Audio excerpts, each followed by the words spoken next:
الرحمن الرحيم لا أقسم بهذا البلد وأنت حل بهذا البلد ووالد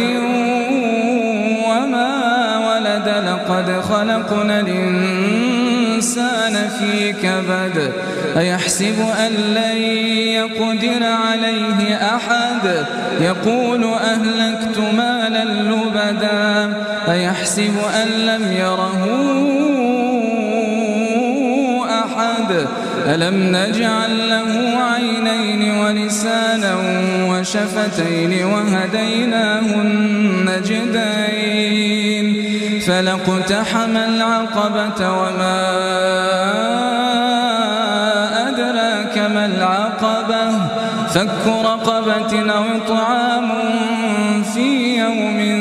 ذي مسغبة يتيما ذا مقربة أو مسكينا ذا متربة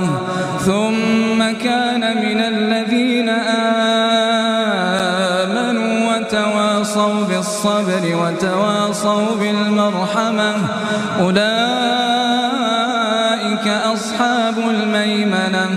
والذين كفروا بآياتنا هم أصحاب المشأمة عليهم نار موصدة